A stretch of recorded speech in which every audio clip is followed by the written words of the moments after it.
expanding on what transpired today as we saw EFF leader, former Deputy Leader of the EFF, Floyd Shivambu, appointed as the MK Party's national organizer. We're expanding on this conversation, hoping that the line is more established this time around. Independent analyst Precious Lugayeni, a very good evening to you once again. Thank you for joining us. Before we were cut off, I essentially wanted to get a sense from you on the kind of dynamic this presents, to have a group of dismissed MK party members, MPs who are ousted and now wanting to get their jobs back. Well, thank you. The challenge for these ex-MPs, like I said earlier, if they are from the party, then the question is, can they go to Parliament? Because in Parliament, always party, can they go to Parliament? Secondly, their lawyer this afternoon said they are in court. And then the question is, which due process? The party process of the party's process is not known. That you can replace or you can add the first. Okay, we really are struggling to hear you.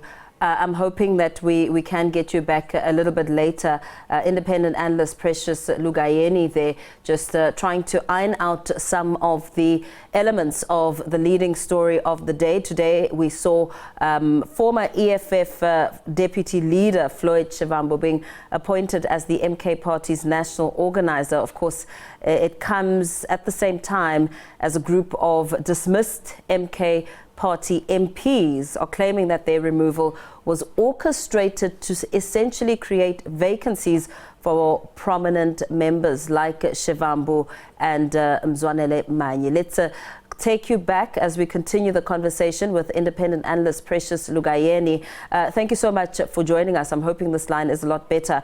Today we saw EFF former Deputy President Floyd Shivambu appointed as the MK Party's national organizer. And of course, all of this comes as the MK MPs are saying that the removal was essentially orchestrated to create vacancies. And they're essentially asserting that their termination was politically motivated. Could it be a matter of structural weaknesses which are coming back to haunt the MK Party? What do you make of it? I think this is going to come and haunt the MK Party, because whether those members win or lose, this will cause crash in the MK Party. For example, they've gone to Parliament with the MK ticket. So if that ticket is withdrawn, we don't know whether their membership in Parliament will stay. But at the same time, it's going to cause a lot of inconsistencies and instability in the party. And also, those are going to go and replace these are going to be unsure as to whether they will not be recalled. But the rules of Parliament are clear as to how to replace members or how to amend the list that you submitted before the elections. Because the rules of Parliament says you can only amend that list 12 months after, from the date you submitted the list, which should be before the elections. Mm-hmm. But also when you amend that list, you change not more than 25% of the members. But 18 members would be more than 18%. But this is going to cause a lot of problems for the party. Because if they don't succeed in going back to Parliament, then there's going to be serious divisions in the MK Party, which will be unfortunate for the new party. Yeah. As we talk about those divisions which will begin to emerge, should that be the case, what does it mean for the new members like Shivambu, who is now a national organizer? Does this mean that he could essentially not be sworn in as a member of parliament because of this pending matter? Of course, because there's a court case. I don't think they will be sworn in until the court case is resolved. But as for Shivambu, there's no doubt that Shivambu will bring fresh air to the MK Party because of his experience in establishing a new party. He can establish structure for them, but the challenge for him will be how will he be received on the ground, particularly because the SG of the party said the branch structures will be appointed.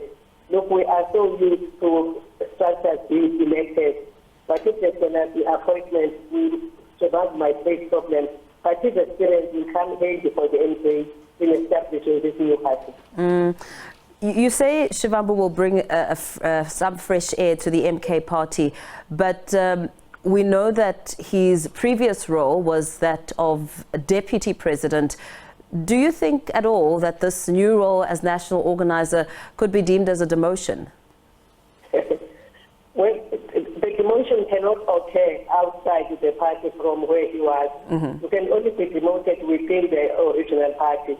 If you cross the floor and go to another party, that cannot be referred as a demotion because he has his own reasons of leaving the EFF and go to the MK. And it's not unusual for members to leave one party and go to the other. So it's not a demotion, but for him, he decided to go to the MK party. And we don't know whether by the time he went to the MK party, he knew he was going to be the organizer or he didn't know he was just going to be the member. Because this afternoon, when he was asked what will happen to him if he's removed as the national organizer, he said, I will be the member. That's what he said. Yeah. The MK party today showed that they're essentially trying to assert some sort of structure. I mean, you touched on this briefly as you spoke about the potential instability. What impact do you think the party's erratic decisions could have in the long term?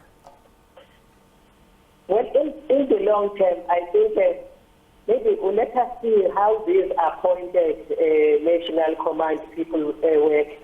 Because, like I said, we are used to elected conferences, and there's no sign of an elected conference in the near future. I think it will depend on how these people are received by the masses of the MK party. Because some of them were not there when the MK party was started. There may be some friction here and there, because, like I said, we are used to elections of officers or structures of a party. These ones are appointed, and it was said that they are appointed, they will take the party to the local government in 2026, which is quite, though it's not far, but it's quite far for a party that does not have a conference. And the president said that there's no sign, or the state does not want a conference now because the conferences become fake and they use money to buy votes, which was an unfortunate statement, by the way, because he can't generalize the term. Conferences are fake and the votes are bought. Because for the longest time, he has been the member of the ANC. That is the conference, not unless by implication he's telling us that the vote in the ANC has been bought in the past. But that was an unfortunate statement. Yeah. But I think this is going to cause problems. It would let us see the acceptance of the appointment by the masses of the party. That is what I think we must watch. And also, we must watch the court case, how does it go and what does it say, because this is a learning curve for all of us, because those are the people who are from parliament, but they say they are still members of the party. So that's where we are sitting. We don't know whether they are fired from the party. So because they are fired from the party, then they must be removed from parliament. But if they are members of the party, they are removed from parliament. That is still going to cause a lot of problems for the MK in the near future. You talk about waiting it out to see if there is essentially acceptance of the new members. There's been suggestions that the MK party is planning to bring several other controversial figures to Parliament. Among those stated for parliamentary seats are former Eskom CEO Brian Molefe, former PRASA CEO Lucky Montana, and former Transnet CEO Siyabonga Gama, all of whom have previously faced charges of fraud and corruption relating to the state-owned enterprises they once led. What message does the possibility of such a move convey? Well, what that conveys is what we talked about sometime before elections with SABC. I think what it shows is that the MK is trying to consolidate with the disgruntled people, similar issues, and then we don't know what they're going to do to the image of the party. We don't know. And because the people we have mentioned, the court cases are going on, and we don't know what the result of those court cases will be and what will be the impact of the party. But also, those people were not part of the party during the starting of the party, volunteering, campaigning for the party. I think that is the issue with the MK people, that those who were not there when the party was started are now taking positions. And the ex-ones also are complaining exactly about that. And also some of the ex-ones are complaining about the fact that they resigned where they were working because they were going to Parliament. And now when they are from Parliament, I don't see them staying with the MK if they are fired from Parliament.